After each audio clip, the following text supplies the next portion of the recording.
All Hit Radio.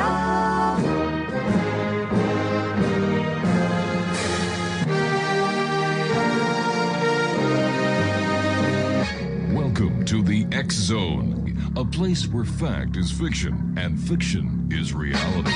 Now, here's your host, Rob McConnell.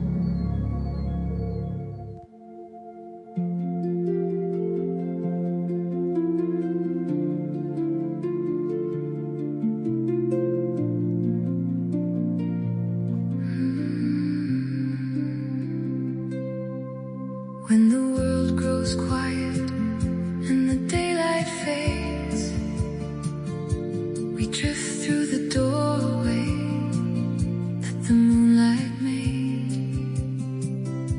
Beyond every memory, beyond every fear, dreams paint a picture that only we can hear.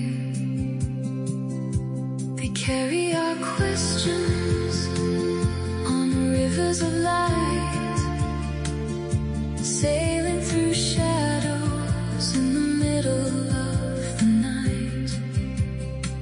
A whisper from tomorrow, a lesson from the past, a fleeting constellation that was never meant to last. Dreams are the lanterns in the dark of the soul, guiding us gently where we're meant to go. Like a compass in the ocean, like a star in the sky, they teach us how to walk, they teach us how to fly. Dreams are the language of the heart set free, the bridge between what is and what could someday be.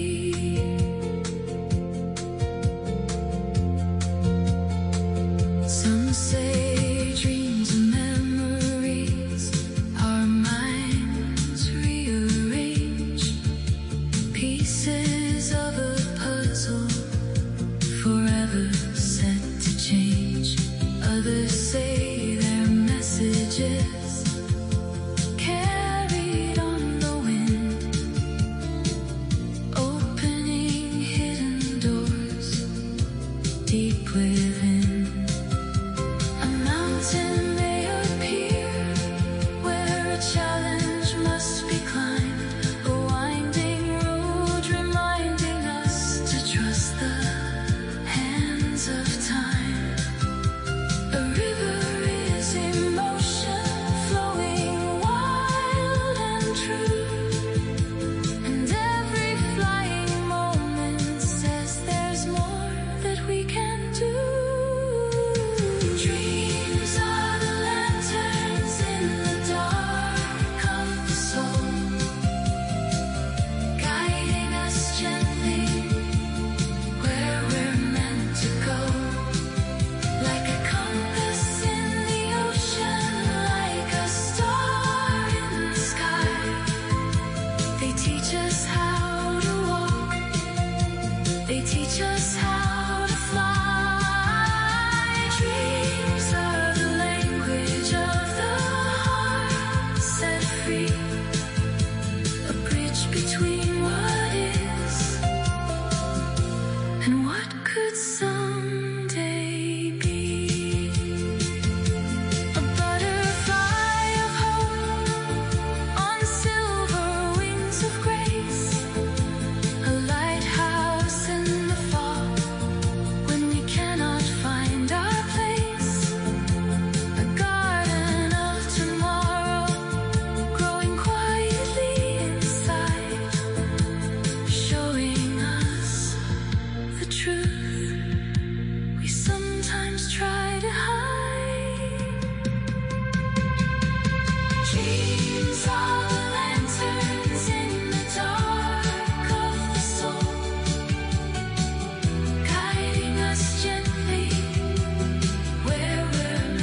are life's reminders of hope, faith, and love.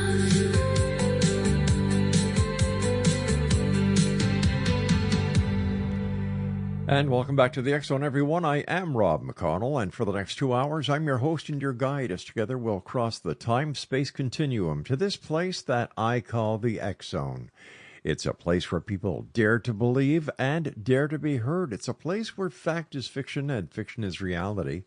And we come to you Monday through Friday from 10 p.m. until midnight, right here on the CanCom Broadcast Network, and streaming us at Classic 1220 CFAJ AM right here in St. Catharines at classic1220.ca.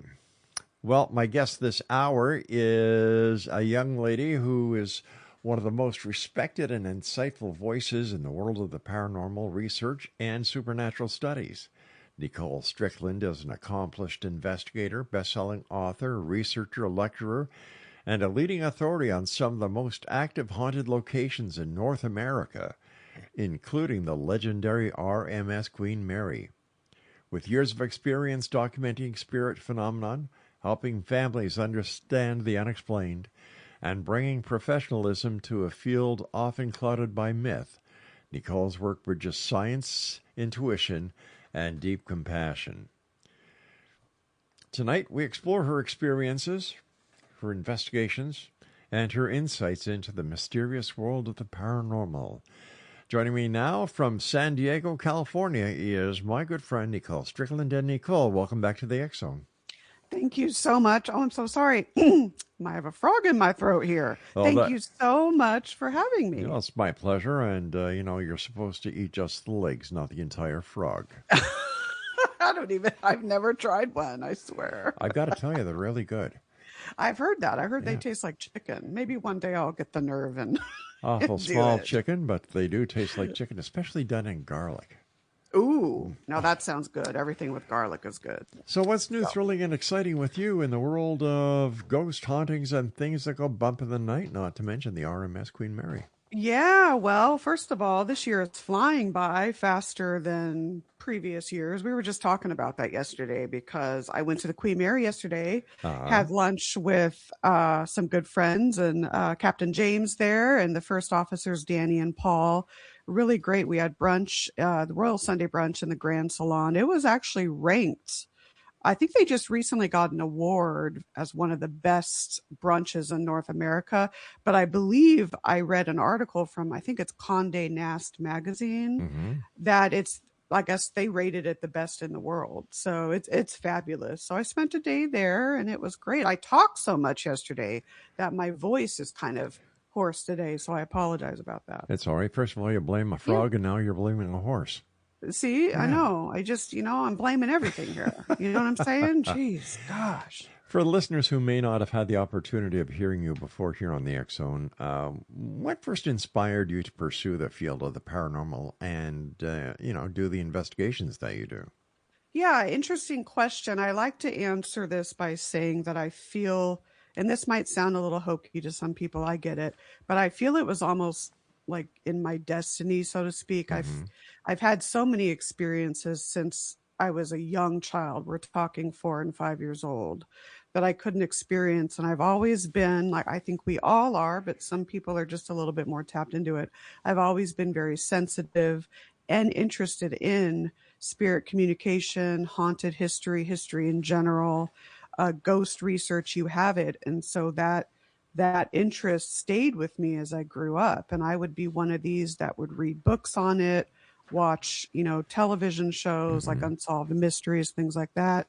And then I had, like I share so many times, such a profound experience with the spirit of my maternal grandmother. And that really got me sort of out of the lab, so to speak, and really into the world of investigating the paranormal.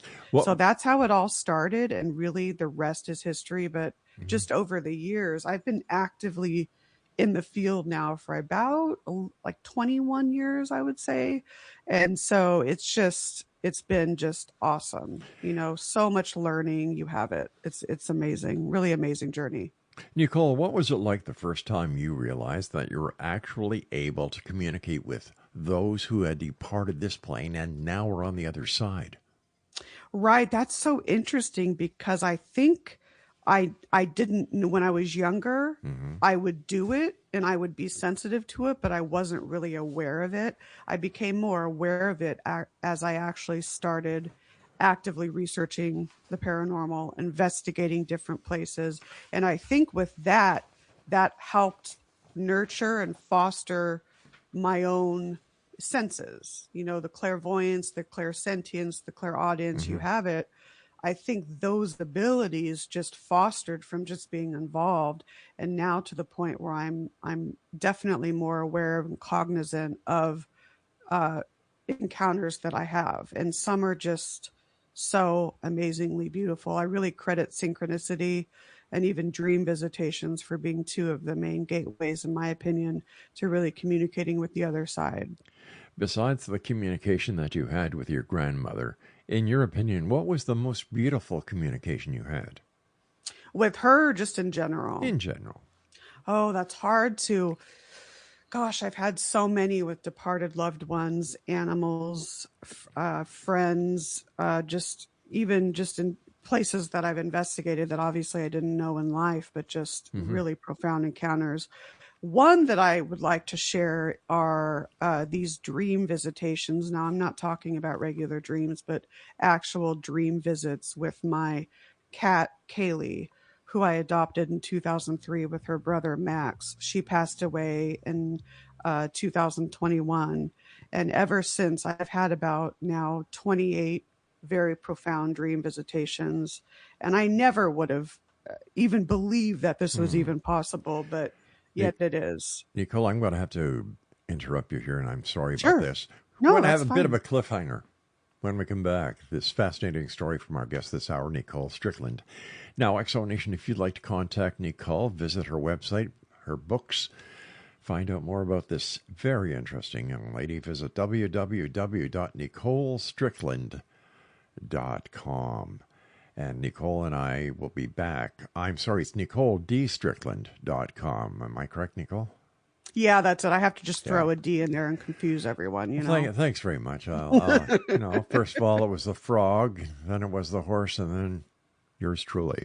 We'll be back on the other side of this break as the X Zone continues on the CanCon Broadcast Network and on your hometown radio, Classic 1220 CFAJ AM, streaming us at classic1220.ca. Guiding us gently where we're meant to go, like a compass in the ocean, like a star in the sky. They teach us how to walk, they teach us how to fly.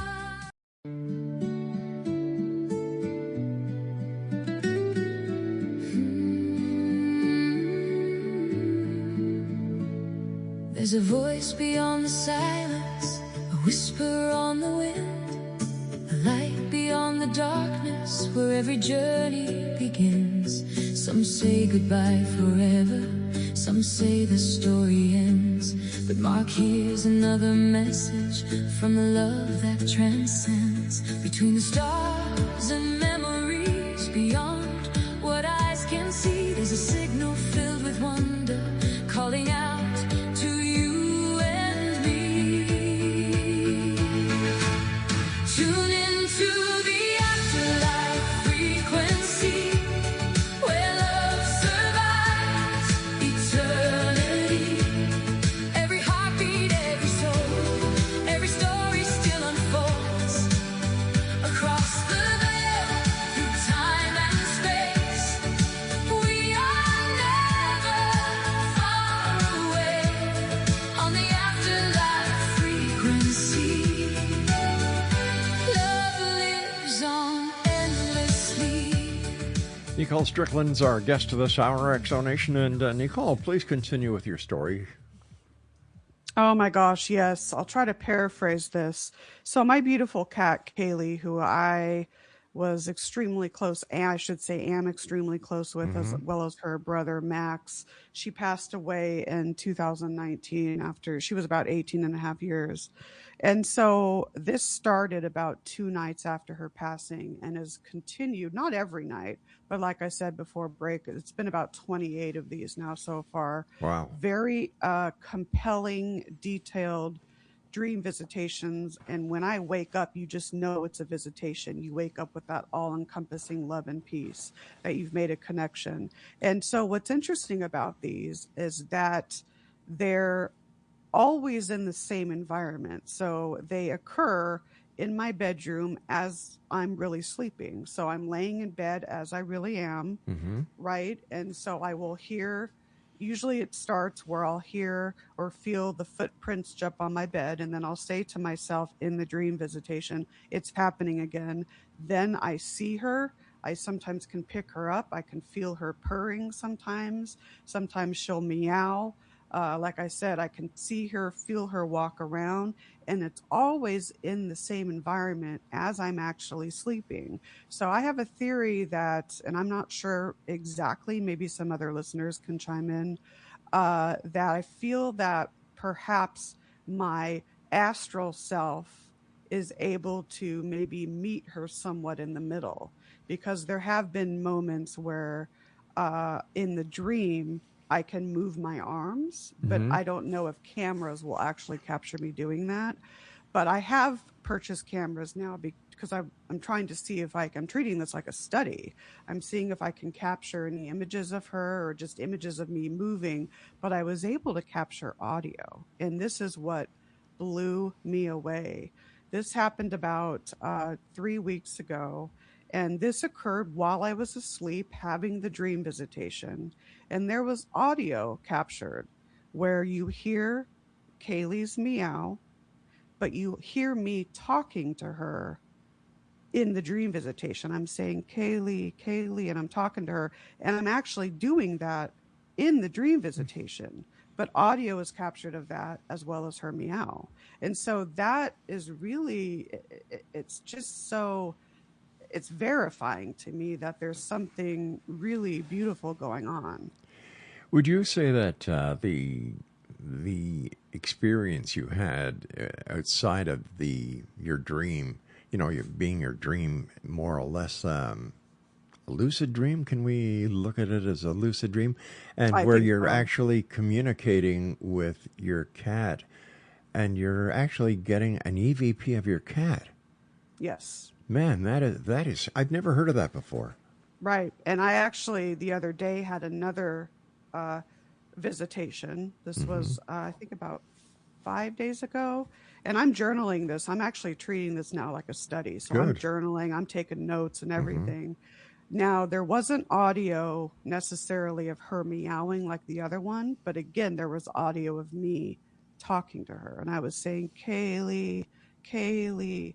And I remember in the dream visitation also saying her name.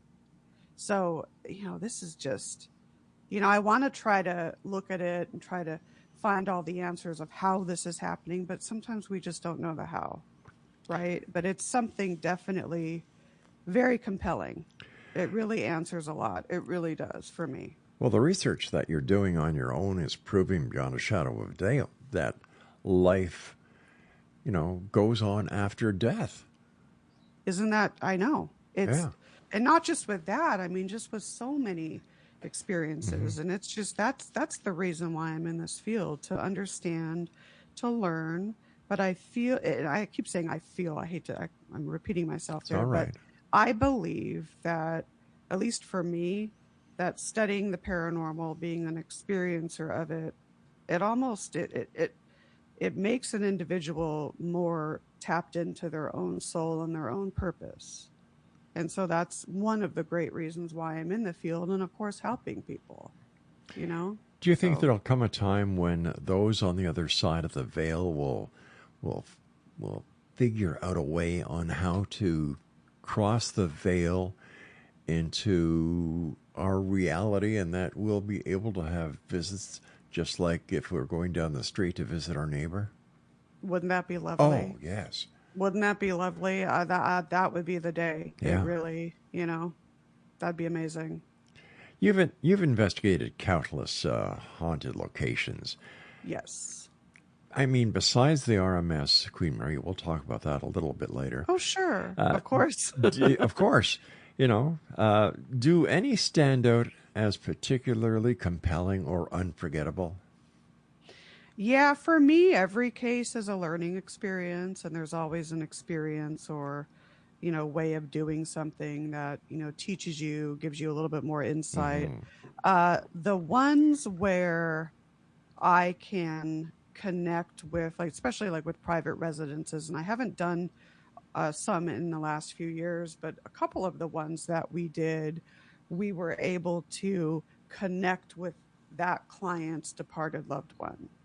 And so while capturing audio evidence, for example, we would share that. We wouldn't, power of suggest the client, say, oh, well, we think we caught your husband, for example. We would just say, we want you to listen to this. Right.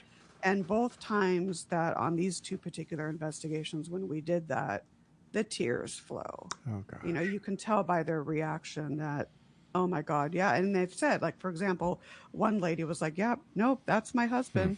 That's him. So it's those types of experiences, I think, that are really, really compelling. And just getting, in terms of evidence, I find cases are interesting when there's experiences, when someone has an intuitive inclination backed up maybe by an experience or vice versa. And then also there's some sort of capture, whether it's a photo or whether it's an audio capture. Those, to me, when you can connect the pieces of the puzzle a little bit more, it's just more profound. So how do you prepare mentally and emotionally before you enter a location, knowing that there's a chance that this is going to be exciting? It's also maybe very emotional for you.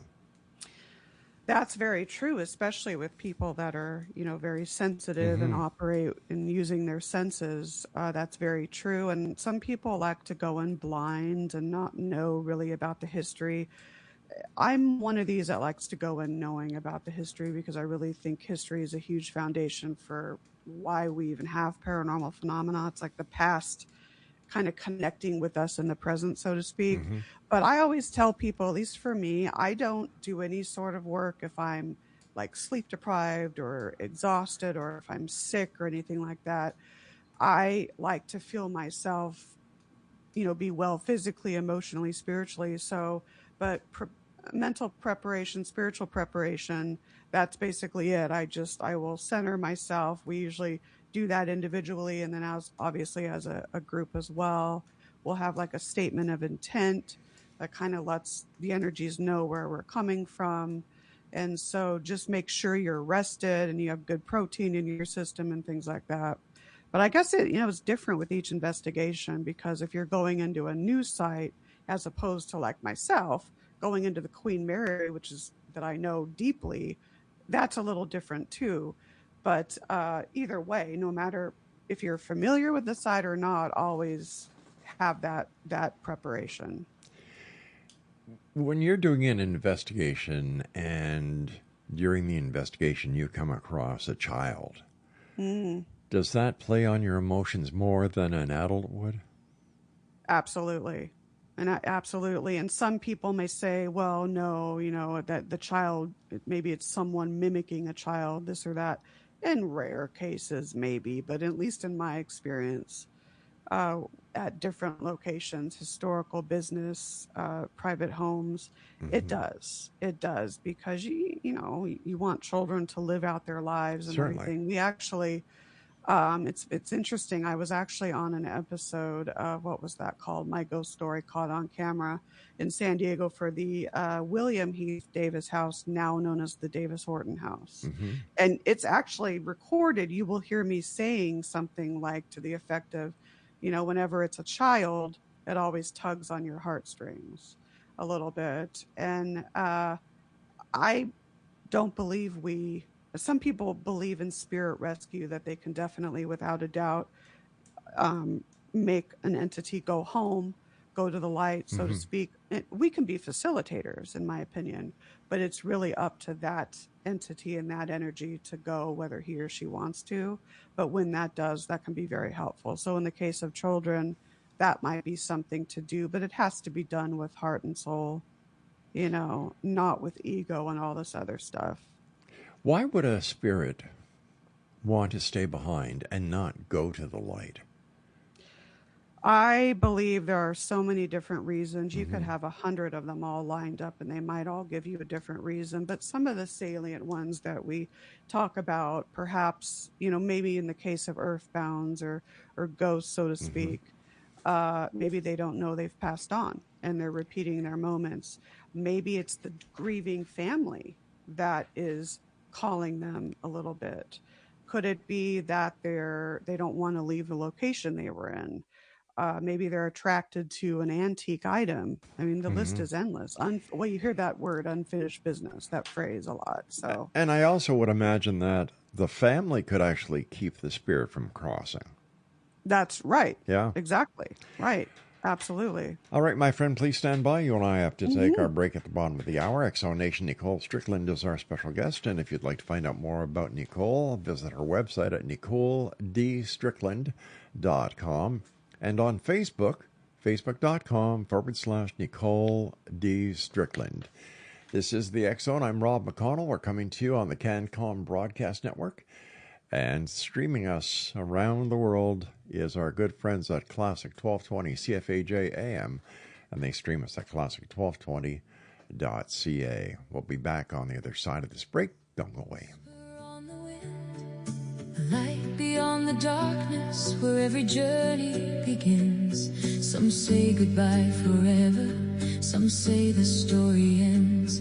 But Mark hears another message from the love that transcends. Between the stars and memories beyond what eyes can see, there's a signal filled with wonder calling out to you and me. Tune into the afterlife frequency where love survives eternity. Every heart.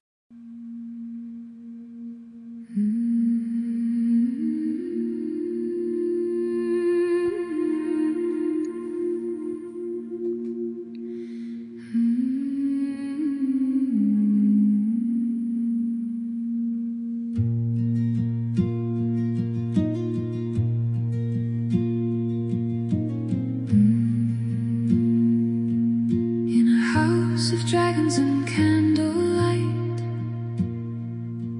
two dreamers dance through the endless night. Oberon called to the ancient skies. Morning glory saw truth in their eyes. From the forest deep to the ocean foam, they built a world and they made it home. With books of magic and hearts untamed, changing the world in the old God's name.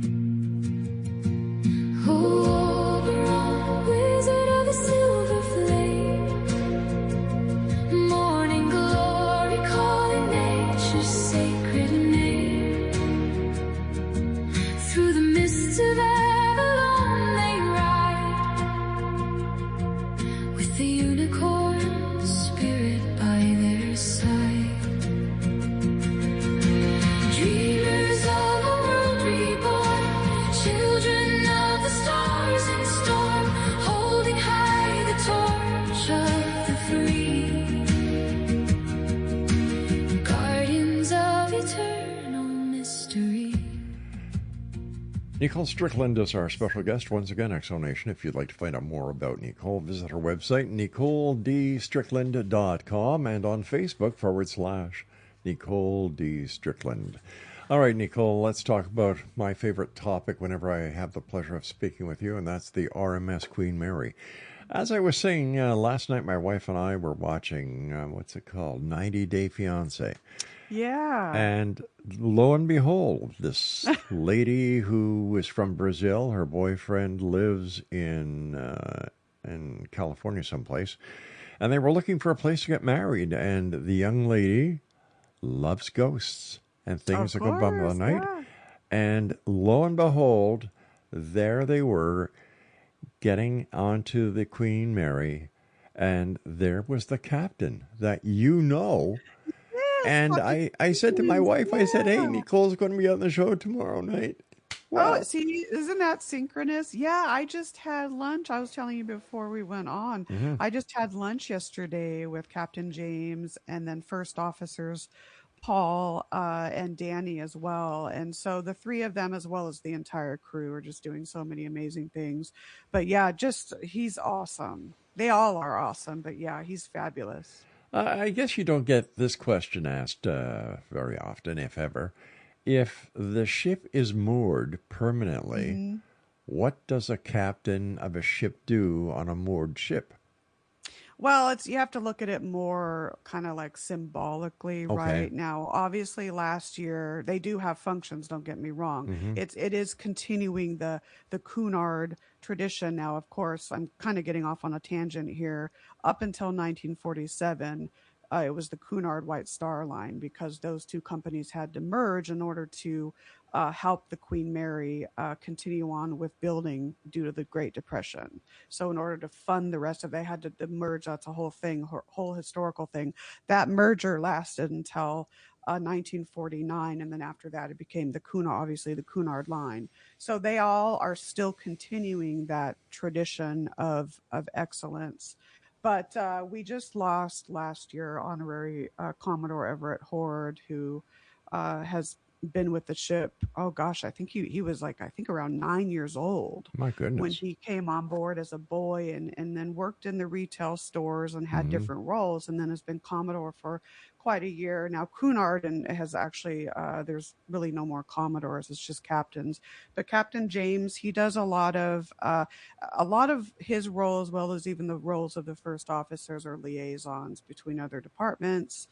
They attend special events. They're all he. I'm speaking of Captain James. He can officiate weddings. So there's a lot of different roles that he's responsible for. Him and Paul, they do the VIP tour, which is an extensive tour aboard the ship. So really the making a presence for passengers, being there, kind of like a PR role, so to speak, the face of the Queen Mary, if you look at it that way.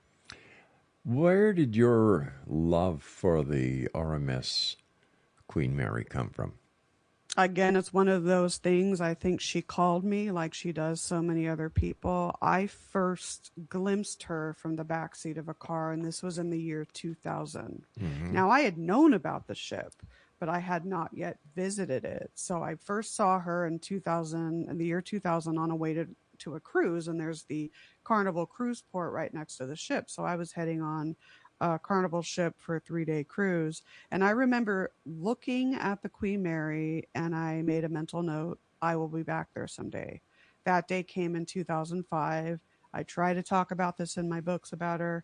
I try to share it, but it's just no words can really do it justice. When I stepped on board on A deck where the hotel check-in is, I felt at home. I felt just a sense of love and peace, an embracing sense of comfort, almost that I was so familiar with the ship like I had been there before. And so it was love at first sight. Yeah, is And it so here possible? we are today. Is it possible that you are one of the former passengers in another life? That's possible. I've thought about Yes, that. Yep, absolutely. I do feel I have a past life with the Titanic as well. But there's, and yeah, I've talked to so many former crew and passengers, war brides, even some veterans that sailed on during the war as troops. And there are so many people that have said there's nothing like the Queen Mary. There's something about the Queen Mary. Captain Treasure Jones, who brought the ship into Long Beach, said that I'm paraphrasing his quote, she has a personality. She's unlike any other ship I've commanded. It's almost catering to the strong theory that the Queen Mary is sentient and is intelligent. And I believe that. I absolutely do. How many different spirits have been identified on the Queen Mary? I think it's hard to know. Now, the late Peter James was a resident paranormal investigator there for many years. Of course, he's not with us anymore. He coined around 600 to 700, I believe. Holy cow. But here's the thing, and this is my opinion. I'm either right or wrong. You know, who am I really? But in my belief, the Queen Mary, with going with the notion that she's sentient herself, and then you have her human energies and even animal energies. There's a beautiful interplay between the connection between the ship as like almost a giant spirit and the human and animal spirits there. So I think they play off of each other. I'm going off tangent. What was your question again? No, it's quite all right. It's quite all right. I mean, I was going to say something and I just forgot what I was going to say going on that, but oh well. But yeah. No, my question was, what drew you to, your interest in the Queen Mary? It just came from just that first time, and then I started going and staying on board, and then I started heavily researching the ship. I've researched her construction, her plans, her history, you name it, even her paranormal phenomena over the years. I've done many paranormal investigations on board. My books, I'm working on a fourth one now that's gonna be published, I think, sometime in September. So I just love the Queen Mary with all my heart. Absolutely. Who's the most famous spirit on board the Queen Mary? I would say, and I'm not going to say his name just out of respect for the family, but there was a young 18-year-old man from Skipton, North Yorkshire, who joined the Queen Mary. It was in March of 1966 as a bilge cleaner and fireman. He sadly passed away on July 10th, 1966. And I don't know if I have time to share the whole story, but anyways, he was found crushed in watertight door 13. Absolutely a tragic accident. Absolutely a tragic act, at least in my opinion. And so he's one of the most beloved. Little Jackie on board, the young 6 to 7 year old girl who's known commonly for the former first and third class pool. She's well known. Some people, and myself included, might think there's two versions of her, almost like a psychokinetic version, because she's so well known, as well as just her being real. I do think she's real. So those two, but there are so many. There's documented, obviously, deaths on board, tragically, but the Queen Mary, I think this is what I was going to say. She's such a beacon for spiritual energy. I think she attracts it. When you think about the items that were built, that she was built with, the woods, the iron, sitting in water, all these theories, but just the history itself, she's like this constant transmitter and receiver of energy. And so she may attract energies that come through. Maybe they stay a while and then they go, who knows?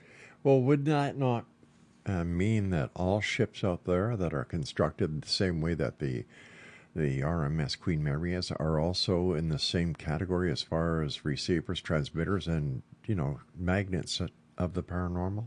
There is something about ships. There really is something about ships. But in my opinion, there's something so special with the Queen Mary, and I don't know if any of us can really pinpoint it exactly, but her career, I mean, no other ship in the world has had a career like the Queen Mary. What was her career like?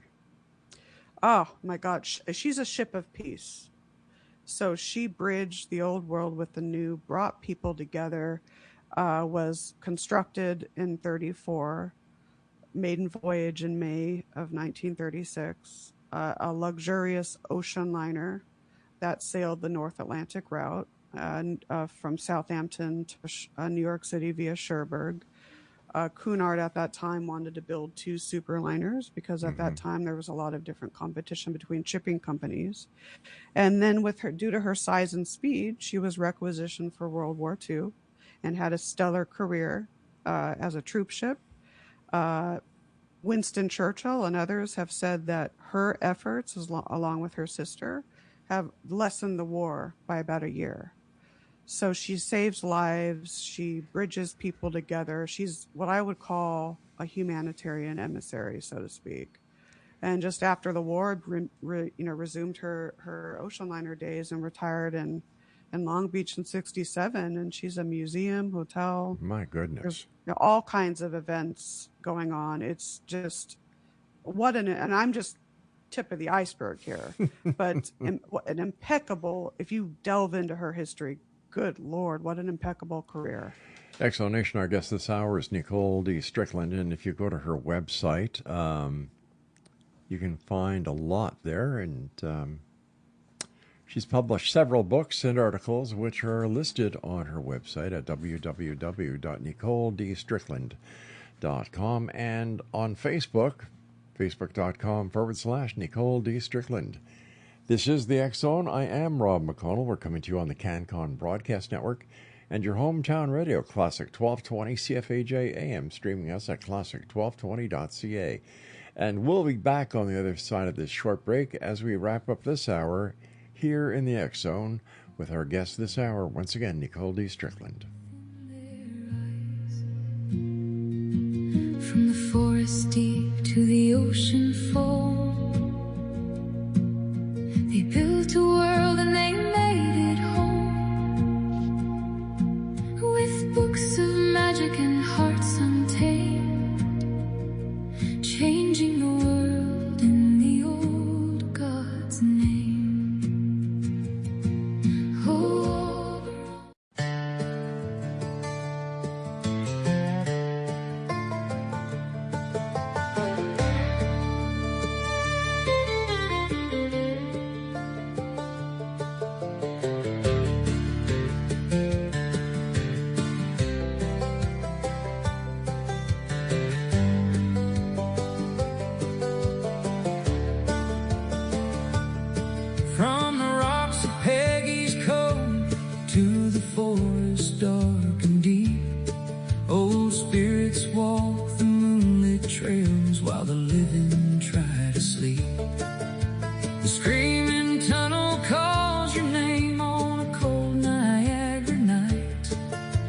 Shadows move where no one stands beneath the northern light.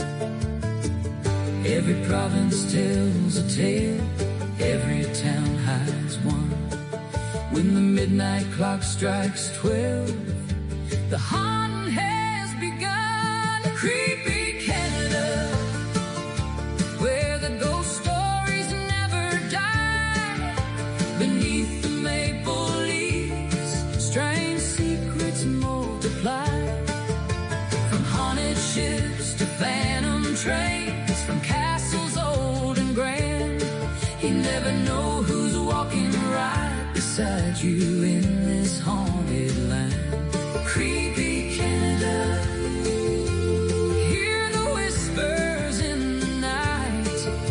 The legends still are living in the pale moonlight. Nicole D. Strickland is our guest. www.NicoleDStrickland.com and on Facebook /Nicole D. Strickland. Nicole, what has been your most challenging paranormal investigation that you and your team have faced? Oh my gosh, that's an on-the-spot question. I have to, oh man. Oh, well, I have a couple here. All right, there you go. Well, I'll share one because it's a little different. Okay. You hear people talk about, okay, before you go on a paranormal investigation, make sure that you have a map of the location and that you know the potential dangerous spots and all of that. You want to make sure that at least someone's CPR certified and you have first aid and all of that. Okay, so one night, and I've shared this before, I don't know if I've done it on X Zone, but this was 2010, and this was in Oceanside, California, about 30 minutes north of San Diego. And we investigated a restaurant up there. And this restaurant was actually located on a Native American burial ground, so to speak. I think, well, pretty much all of Southern California, you could, say that. But we were about 2 hours into the investigation, 6 people, 2 teams of 3. I was downstairs in the bar area, and it was just us after hours. obviously with the manager there. And two-way radio, one of the investigators from upstairs chimes in and says, guys, stay where you are. This place has just been robbed. And so what ended up happening is two guys came through the kitchen armed with guns, and they were trying to steal money. I guess that was what I heard. So the police arrived. They detained us in case they needed to ask us questions. We had our permission form signed and all of that. Helicopters flying around. They even brought dogs in there. So luckily we weren't killed. Luckily none of, the manager wasn't killed. But yeah, things like that could potentially happen. My goodness. Yeah, another one, we were doing a private residence investigation out in Alpine. This was years ago, like almost 20 years ago. And we were in the middle of doing investigation of this client's house. Two of the client's relatives, I believe it was the husband and two kids, were out driving back from somewhere. And they were in a severe accident, all had to be taken to the hospital. And so things like that can happen. Obviously, we stopped what we were doing and tried to help the client as much as we could, but no one died, thank God. But see, you just never know. Those aren't paranormal challenges per se, but they're just regular challenges that can arise. What did the police say when they started asking you guys questions like, what are you doing here? And how did they react to the fact that you were paranormal investigators? They didn't actually have to question us, but when they did meet us, I, being team lead and everything, I said, we're here. We have permission to be here on the premises. I showed our permission form and all of that. And they basically just said, stay where you are. We might need to ask some questions, maybe because they thought maybe we were witnesses or something like that. But as it ended up, they didn't really, need us for any questions, but we were detained for about 2 hours and then it was fine. But yeah, scary.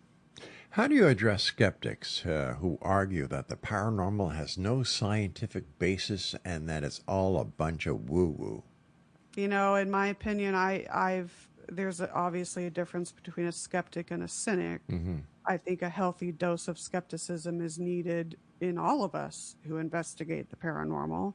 But it is not my place to prove to you or try to convince you of paranormal phenomena existence. This is not my place. And so all I can do is just maybe share my thoughts, but I certainly am not going to get in a back and forth debate, because really, if someone is so staunchly not a believer, then it's not my place to change their mind. How do you feel about the new paratourism industry that's thriving in Canada and the United States? I think it's beneficial, but yet it can be a detriment if it's treated like a circus. And if people are going in with negative mindsets or just wanting to thrill seek as opposed to really learn about the paranormal. Pros are obviously learning about the site's history, and hopefully there's some education there regarding paranormal phenomena. But, on those lines, you have a lot of these YouTube channels, and I'm the last person to criticize, but some of these channels promote the fear aspect and make it sound that what we do is nothing but, scary and terrifying. And they bring in the horror aspect, which I think should be kept separate from investigating the paranormal. And then in the process, they misrepresent the site's history and misrepresent the paranormal phenomena there in the process. So I think tourism can do that too. But so I just, you look at it from pros and cons, but I think it can be beneficial if it's done correctly. Here you are in San Diego, and we're broadcasting, my goodness, last count I was told is over 150 countries. Oh my gosh, yeah. That's amazing. That's why I'm tired at the end of the night. I bet. All the running I do. bet. No, but how can listeners around the world know how to seek out a reputable paranormal investigation team if they believe that their house is haunted and they need help? How do they weed out the fakes compared to the legitimate like yourself and your team. Absolutely. How many minutes do we have left? We've got about 4 minutes. Okay. I would say first and foremost, go with your intuition, go with your gut. I don't say judge a book by its cover, but oftentimes the website can give you a glimpse if it appears overly creepy and just unprofessional and there doesn't seem to be substance on it. What I'm referring to is documented experience from the team, maybe articles or documented knowledge that they know what they're doing. I would say maybe avoid those. But websites that you do come across where it seems like, okay, this team has experience. They have some interesting articles.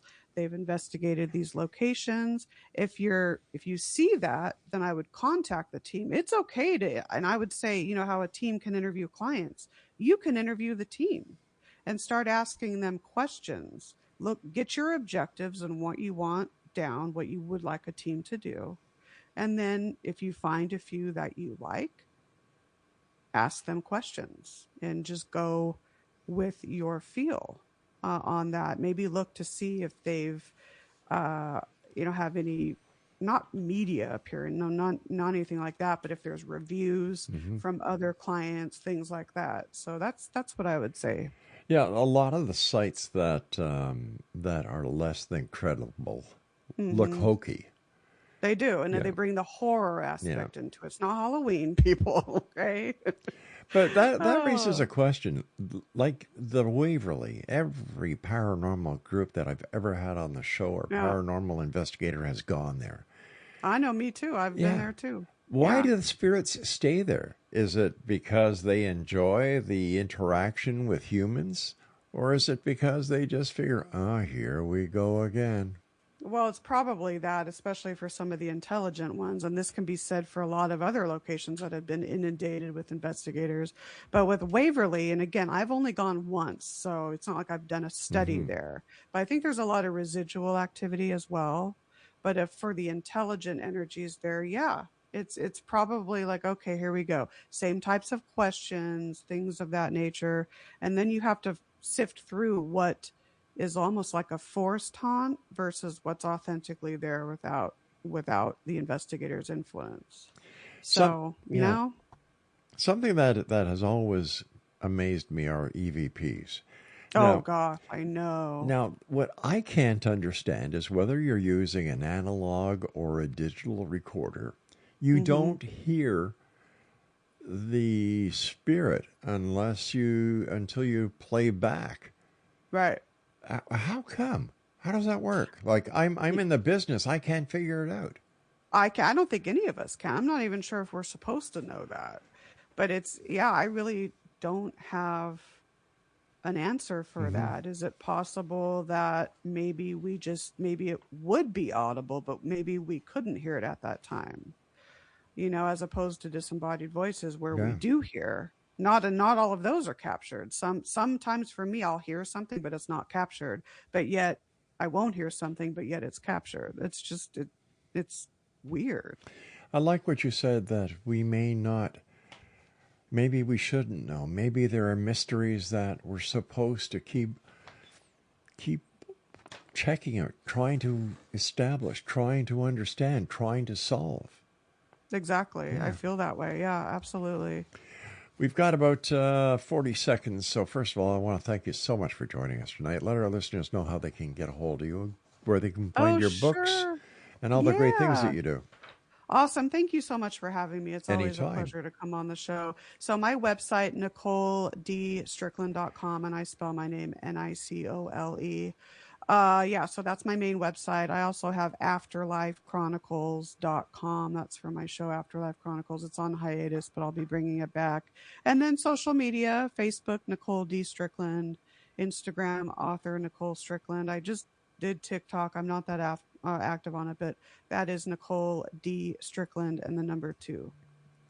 Nicole D. Strickland, thank you so much for joining us. Take care of yourself, and I look forward to the next time you and I meet here in the X Zone, my dear friend.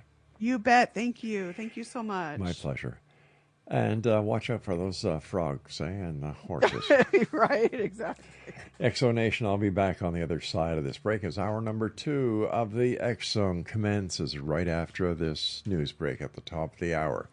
I'm Rob McConnell. This is the CanCon Broadcast Network, and you're also listening to us on your hometown radio, Classic 1220 CFAJ AM, streaming us at classic1220.ca. The screaming tunnel calls your name on a cold Niagara night, and shadows move where no one stands beneath the northern light. Every province tells a tale, every town hides one. When the midnight clock strikes 12, the heart